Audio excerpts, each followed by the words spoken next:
Tamara Jansen is the sponsor, as you know, of Bill C-218, and she's one of the primary reasons why we're here today in the rain. So thank her about the rain later. Yeah, I'm sorry about the rain. I didn't expect it myself, but here we go. We can't do that good of a planning. But anyways, my friends, you know, when I first got involved in politics, it wasn't because I thought I had some grand plan to stand on Parliament Hill one day and speak about a bill like this. It started a lot more simple. I got to know my local MP, Mark Warawa, and I loved what he stood for. I started helping him organize town halls, meet with people in the community, and make connections. He was doing all this because he was passionate about the vulnerable citizens among us. And one of the things that Mark cared deeply about was palliative care. He believed in a very real and practical way that when people are suffering, our job is to come alongside them, to care for them, to support them, to remind them that they're not alone. Now, Mark also served on the original committee studying what would become MAID. And I remember him saying more than once that we needed to be very careful, because once you open a door like that, you don't always get to decide how far it swings. At the time, some people thought that was a bit of a stretch, but I don't think anyone would say that today.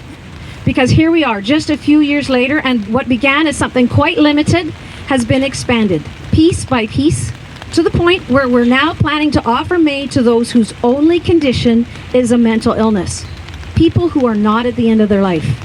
And somewhere along the way, I find myself thinking, this isn't what people thought they were agreeing to.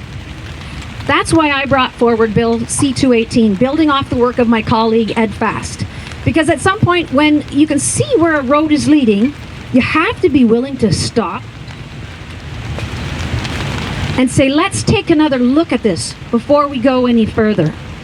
Now, when you take the time to really look at what's being proposed here, and you listen carefully to the people who are working most closely with those who are suffering, you begin to understand that this issue is far more complex than it is often presented by organizations like Dying with Dignity.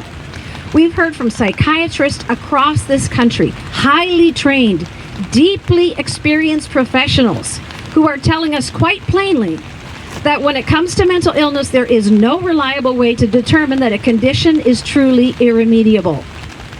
That word matters because it's the very foundation upon which MAID rests. It assumes that we can identify with confidence when suffering cannot be alleviated. But in the case of mental illness, the evidence simply does not support that level of certainty. And the doctors themselves are telling us so. And if we pause for a moment and reflect on that, it raises a very serious concern, because what we're being asked to accept is not a clear medical conclusion, but a judgment, one that carries permanent consequences. Mental illness does not follow a straight line. It shifts, it responds, it improves, sometimes in ways that even surprise those who spent years studying it. People who once believed they could not go on have, with time and care, found their footing again. And yet, under this expansion, we are being asked to make life-ending decisions with no clear certainty that things couldn't improve with time and care. But there's another piece of this that Canadians often don't realize. Under the current framework, there is no requirement that a person must have received every reasonable treatment or even meaningful treatment at all before being approved for MAID. Just think about that for a moment. We are prepared to offer a permanent solution even in situations where the path to care has not been fully pursued, or where access to that care may have been limited in the first place. And when you place that reality alongside the circumstances many people are living in, it becomes much more serious. Because vulnerability is not just about a diagnosis. It's about the whole situation a person finds themselves in. It's about someone who feels isolated, someone who feels like a burden on their family, someone who looks around and quietly begins to wonder whether others might be better off without them. Those are not rare thoughts in moments of deep struggle. They are, in fact, painfully common. So we have to ask ourselves, what happens when a person in that state is presented with MAID as an option? Are they making a free and fully unburdened choice? Or are they responding to a set of pressures, emotional, social, even financial, that are shaping that decision in ways we cannot measure? At the same time, experts who have spoken to us have raised another concern, one that is difficult to ignore. They're seeing individuals who are already struggling with suicidal thoughts becoming aware that there is now a system that can provide the outcome they want. And in some cases, when one door closes, another can be found. Because what has emerged is a form of doctor shopping, where individuals seek out assessors who are willing to say yes, even when others have urged caution or continued care. Some experts have described this as creating a kind of a pull, where MAID begins to appear not as a last resort after every avenue has been exhausted, but as an available alternative. We've already seen the consequences of that in Keanu's story, and many of you here have known him. He was a young man who was struggling, who needed support, who needed time, and whose mother fought for him.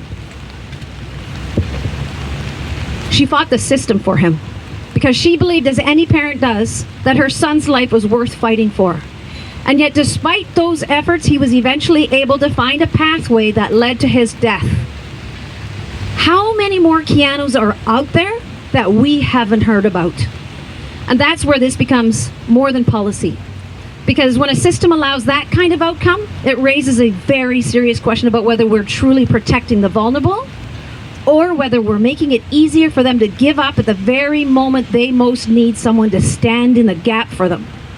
And so I want to close by simply saying thank you. Thank you to every one of you who has taken the time here to stand here today, and to so many others across this country who may not be on this hill, but who have picked up the phone, written an email, or had a conversation with their member of parliament, because they know this matters. These things aren't always easy to do. They take time, they take courage, and they come from a place of deep concern, not just for ourselves, but for people we may never meet. And that, more than anything, is what this bill represents. It represents a decision as a country to stand with those who are struggling, especially when they cannot stand on their own.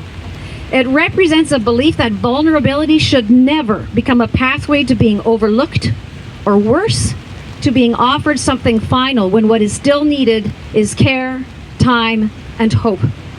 And I want you to know that your voices are being heard. In Parliament, those calls, those letters, those conversations, they matter. They shape decisions, they influence outcomes. They are reminding every member of Parliament that behind every vote are real people, real families, and real lives. So please, keep going. Keep speaking. Keep standing for those who need someone to stand for them. Together, we will reaffirm the kind of country we want to be, one that truly cares for those most vulnerable in the communities across Canada. Thank you. Thank you so much, Tamara. Thank you.